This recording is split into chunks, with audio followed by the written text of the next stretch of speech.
নমস্কার, আমি তরুণ ঘোষ।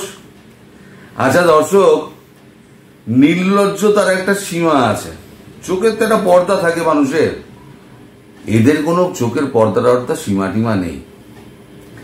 এরা প্রথমে কি বললো, আমরা ইলিশ দিমু না, ভারতকে টাইট মারছে, ইলিশ দিমু না।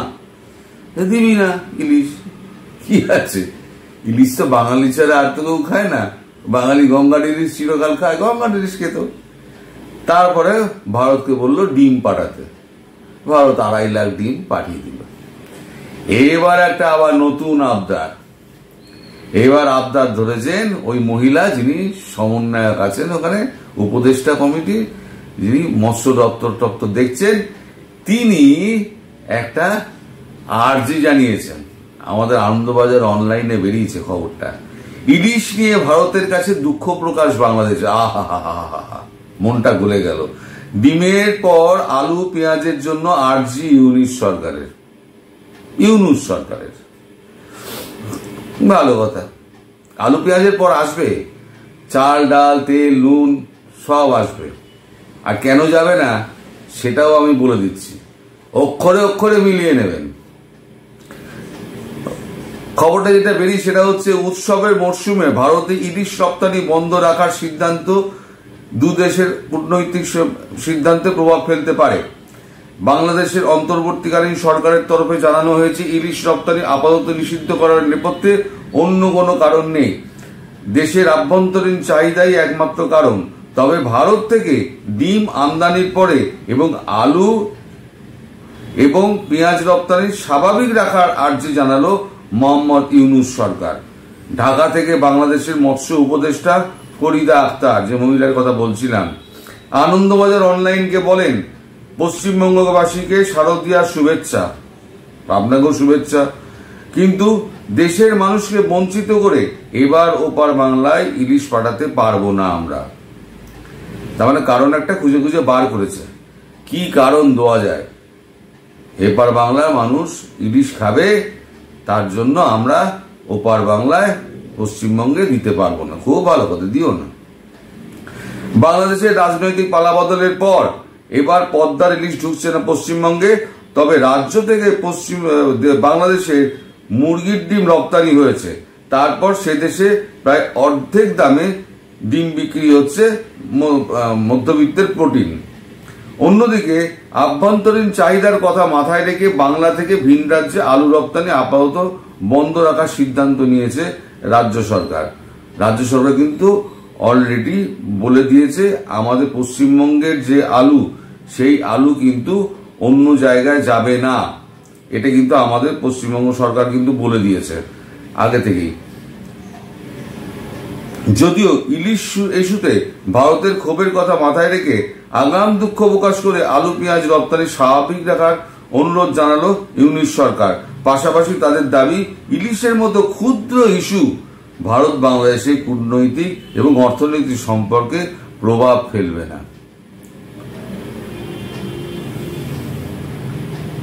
হাসছেন আপনারা? তার মানে আপনি বলতে চাইছেন যে ইলিশ একটা কূটনৈতিক সম্পর্কে একটা চির ধরাতে পারে। তার জন্যই আপনি বলছেন যে ইলিশের মতো ক্ষুদ্র ইস্যু যেন ভারত বাংলাদেশের কূটনৈতিক অর্থনৈতিক সম্পর্কে কোনো প্রভাব ফেলবে না, এটা তিনি আশা করেছেন। আপনি তো আশা তো অনেক কিছু করতে পারেন, আপনি দুহাত মেলে আপনি আকাশে ওড়ারও আশা করতে পারেন, কিন্তু পারবেন কি? পারবেন না। সবকিছু আমাদের হাতের মধ্যে নেই। যাই হোক, বাংলাদেশের বাজারে প্রতি কেজি আলুর বর্তমান মূল্য কম বেশি 70 টাকা, পেঁয়াজ বিক্রি হচ্ছে 140 টাকা কেজি দরে। পূর্বতন হাসিনা সরকারের সময় আলুর দাম ছিল 40 থেকে 45 টাকার আশেপাশে, তখনও পেঁয়াজের দাম সেঞ্চুরি পার করেনি। এর মধ্যে বাংলাদেশের আড়তদারদের নিয়ে বৈঠকে দেশীয় বাজারে আলু পেঁয়াজের দাম সম্পূর্ণভাবে ভারত থেকে আমদানি নির্ভর বলে মত প্রকাশ করে সে দেশের ব্যবসায়ী মহল। তারপরে আরো অনেক লম্বা খবর আছে। এবার ওই খবর ছেড়ে দিন। এবার আপনারা যে আর্জি জানিয়েছেন সেটা হচ্ছে, এবার পেঁয়াজ আর আলু পাঠাতে হবে, এরপর চাল ডাল তেল নুন তো সব আসবে। আচ্ছা, এবার হিসেব করুন, আগস্ট মাসের 5 তারিখে হাসিনা সরকার যখন বাংলাদেশ ছেড়ে যখন ভারতে চলে এলেন, তখন থেকে দ্বিপাক্ষিক যে চুক্তিগুলো ছিল সেই চুক্তিগুলো হাসিনা সরকারের সঙ্গে ছিল। এই অন্তর্বর্তী সরকার বলে আর সার্কাস পার্টি যেটা হয়েছে তার সঙ্গে কিন্তু কোনো সম্পর্ক নেই। সরকারের প্রধান তিনি যখন ভারতবর্ষে চলে এসেছেন সেই চুক্তি নান অ্যান্ড ভয়েড। ফলে আগে যে চুক্তিটা ছিল $1.3 বিলিয়ন একটা ক্রেডিট লাইন, তার মধ্যে $93 মিলিয়ন কিন্তু আপনারা ক্রেডিট লাইন অলরেডি ইউজ করে ফেলেছেন। বাকি যে ক্রেডিট লাইনটা পড়ে রয়েছে সেই ক্রেডিট লাইনটা ইউজ করার জন্য আপনারা এই আবদারগুলো করছেন। কিন্তু চুক্তিটাই যদি নানান ভয়েড হয়ে যায় তাহলে পরে কোন বেসিসে আপনাদেরকে মাল দেওয়া হবে? এই যে এখন মালগুলো যাচ্ছে না, আমি বরাবর বলছি আগস্ট, সেপ্টেম্বর, অক্টোবর এই 3 মাসের হচ্ছে আপনার গ্যাপ পিরিয়ড। যত আগে এলসি কাটা হয়েছিল ব্যাংকের মাধ্যমে, আগে তো কাটতে হয় এলসি গুলো, আগে কাটতে হয়, তারপরে ইম্পোর্ট এক্সপোর্টের কাজগুলো চলে এলসির মাধ্যমে। তো এগুলো অ্যাডভান্স হয়েছিল। তা অ্যাডভান্সের মালগুলো যদি এখন না যাওয়া আসা করে তাহলে দু দেশের ব্যবসায়ীরই ক্ষতি। তারপর থেকে 5 আগস্টের পর থেকে সমস্ত কিন্তু এলসি আদান প্রদান বন্ধ, কারণ আপনাদের দেশি তখন তো অস্থির অবস্থা, ব্যাংক ট্যাঙ্ক সব ঝাঁপ ফেলে দিয়েছিল, আমাদের সব ঠিক ছিল, কিন্তু তখন থেকে সমস্ত এলসি ফেলসি করা বন্ধ। আর ক্রেডিট লাইন কিন্তু আর আপনারা পাবেন না। $93 মিলিয়ন যে ক্রেডিট লাইন আপনারা অলরেডি ইউজ করে ফেলেছেন সেটা ইউজ হয়ে গেছে, আর কিন্তু আপনারা কোনো ক্রেডিট লাইন আপনারা পাবেন না। এবার আপনারা বলতে পারেন যে আমরা না খেয়ে মরে যাচ্ছি, অমুক হচ্ছে তমুক হচ্ছে, দেশে দুর্ভিক্ষ হবে। যখন দুর্ভিক্ষ হবে তখন এসে ভারতবর্ষের দরজায় কড়া নাড়বেন, কড়া নাড়লে পরে তখন ভারতবর্ষ ভেবে দেখতে পারে যে আপনাদেরকে দেওয়া হতে পারে কিনা। তবে হ্যাঁ, আমাদের এখানে বিশ্ব হিন্দু পরিষদ আমাদের উপরে একটা, ভারত সরকারের উপর একটা চাপ রেখে দিয়েছিল যে ওখানে মুসলমানদের টাইট করতে গিয়ে, এই সরকারকে টাইট করতে গিয়ে হিন্দুরা যাতে পেটে ভাত মারা না যায় হিন্দুদের, সেটা দেখতে হবে। সেই বিশ্ব হিন্দু পরিষদ পর্যন্ত এখন বলে দিয়েছে আর বাংলাদেশে পাঠাতে হবে না ভাই, অনেক হয়েছে। যেভাবে হিন্দু মারা হয়েছে, যেভাবে আওয়ামী লীগ নাম করে মুসলমানদের পেটানো হয়েছে, একটা নৃশংসতম ঘটনা ইতিহাসে হয়ে থাকবে।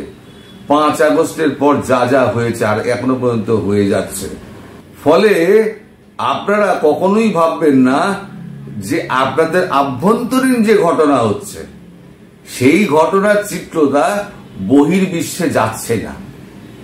আজকে মোবাইল নেটের দুনিয়া সবাই দেখতে পাচ্ছে। আমরা তো খবর পাই, আপনাদের ওখানে টেলিভিশনগুলো সমস্ত মিথ্যে খবর ছড়িয়ে যায়, সব মিথ্যে খবর ছড়ায়। এরা একটা সত্যি কথা বলে না। ভারত নাকি চাপে আছে, অমুক করছে তমুক করছে, ভারতের কি বলে 7 সিস্টার নিয়ে নিল, এই বোধহয় যুদ্ধক্ষেত্রে চললো, সবাই কোমর বেঁধে ঘোড়ায় চড়ে টকবক টকবক করতে করতে, হ্যাঁ কি গজওয়াই হিন্দ করতে চললো। অত সোজা না দাদা। একটা ছোট ছোট ঝটকা দিচ্ছে, কাত হয়ে যাচ্ছেন। আর কালকে আমি বলেছিলাম না, কালকের ভিডিওতে, এই আজকে গতকালের ভিডিওতে, যে মার্কিন সরকারের এটা দায়িত্ব, পাপ করেছে, দায়িত্ব এখন তাদেরকে টাকা দেওয়া। তাও টাকা দিয়েছে কি 200 মিলিয়ন। বাড়িতে ভিখারি এলে যেরকম দেয় না 2 টাকা, ওইরকম 200 মিলিয়ন টাকা দিয়েছে। আদানি কত টাকা পায়? 800 মিলিয়ন শুধু আদানি পায়। আপনাদের টোটাল ইলেকট্রিসিটি এবং যা কয়লা এবং গ্যাস তার যা দেনা আছে সেটা হচ্ছে 3 বিলিয়ন। আপনাদের কাগজেই বেরিয়েছে। এখন কাগজ দেখাতে দেখাতে আমার মনে হচ্ছে আর কাগজ দেখি আর দর্শকদের বোর করে লাভ নেই, মুখেই বলে দিই 3 বিলিয়ন ছাড়িয়ে গেছে আপনাদের যা ক্রেডিট আছে। তা আপনারা 200 বিলিয়ন দিয়ে আপনার কি হবে?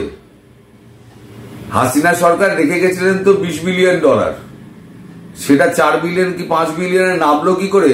আর ইউনূস সরকার কোথায় টাকা পাঠালো সে খবর তো আমরাও পাবো, হয়তো 2 দিন দেরি হবে। এই যে বাকি যে ওই যে 14-15 বিলিয়ন ডলার সেটা কোথায় গেল? আমেরিকার নির্বাচনের কোথায় গেল? সে টাকাটাও তো খুঁজতে হবে। খুঁজতে খুঁজতে ভারত কিন্তু ঠিক বার করে ফেলবে, আপনি নিশ্চিন্তে থাকুন। আপনারা এই যত আপনার সমন্বয়ক আছে সব কটার কোমরে দড়ি না পড়ানো পর্যন্ত ভারত সরকার ছাড়বে না। আর আমি তো আদা জল খেয়ে লেগে রয়েছি। আমি জানবেন নম শিবায় করে আদা জল খেয়ে আমি নেমে পড়েছি আপনাদের পেছনে। আপনাদের প্রত্যেকটা কীর্তি কাহিনী আমি ফাঁস করে ছাড়বো, আপনাদের শান্তিতে বাঁচতে দেবো না। পৃথিবীর যে প্রান্তে যাবেন আমি সেই প্রান্তে আপনাকে ফলো করে আপনাকে ধরবো। আপনারা মনে করেছেন কি আপনারা যা খুশি তাই করে যাবেন, পৃথিবীর কেউ আপনাদের কিছু বলতে পারবে না। আমেরিকা দেখি আপনাদের কত বাঁচায়, 200 মিলিয়ন ডলার আপনাকে ঠেকিয়ে চলে গেছে। 200 মিলিয়নে আপনার কিছুই হবে না। কি হবে 200 মিলিয়ন দিয়ে? তার আগে তারপরে 200 মিলিয়ন খরচা করার আগে কবে কবে কবে কি হয় আপনি দেখুন। এখন অনেক কিছু দেখার বাকি আছে, এখন ধীরে ধীরে সমস্ত হবে। আর্ম টুইস্ট করা বলে দেখেছেন, আর্ম টুইস্ট করা, আর্ম টুইস্টিং হচ্ছে। ইউনূস সাহেব খুব বড় গাঁজা মেরেছিলেন যে আমি এখন আমার দেশের মধ্যে অনেক কাজ রয়েছে তাই আমি ইউএনজিএতে আমি যেতে পারবো না। ইউএনজিএ যাবেন কি করে? ইউএনজিএতে লিস্টে ওনার নাম আছে, সেখানে জল করছে প্রধানমন্ত্রী হিসেবে শেখ হাসিনার নাম জল করছে। আপনি কে? আপনাকে তো গেট দিয়ে ঢুকতেই দেবে না। সেটা আপনি জানেন বলে আপনি আগে ভাগে বলে দিয়েছেন যে আমি এখন যেতে পারবো না। পরে খোঁজ খবর নিয়ে জানা গেল ও আচ্ছা, লিস্টে তো এই সার্কাস পার্টির সরকারের তো প্রধানের নামই নেই। সার্কাস পার্টি বলছি বলে আবার কিছু মনে করবেন না, হ্যাঁ, কিন্তু কাজকর্ম তো সার্কাসের মতো হচ্ছে, তো ট্রাপিজের খেলার মতো হচ্ছে। এখন কে কোন সমন্বয় কবে পালায় বা পালাবার চেষ্টা করে, এখন সেদিকে আমার কিন্তু কড়া নজর আছে, আমিও দেখতে চাই। আর সে বেটা পিনাকি কোথায় গেল? এত বিপ্লব করলো, এবার দেশে ফিরতে বলুন। এখন একটা ভিডিওতে নাকি বলছে যে আমি দেশে ফিরলে লোকে তাড়া করবে। আমি শুনলাম একটা ভিডিও আলোচনা হচ্ছে, পিনাকি বলেছে আমি দেশে ফিরলে লোকে তাড়া করবে। আপনি তো দেশের তো বড় মুমিন, আপনার এত সমর্থ, আপনাকে তাড়া করবে কেন? আপনি দেশে ফিরুন, একজন সমন্বয়ক হোক, তবে না ভারতের কবজায় আপনি আসবেন। যাই হোক, আর এসব নিয়ে আর বলে কি হবে? এদের মানে ভস্যে ঘি ঢালা। সবাই ভালো থাকবেন, সুস্থ থাকবেন দর্শক, এবং সাবধানে থাকবেন। নমস্কার।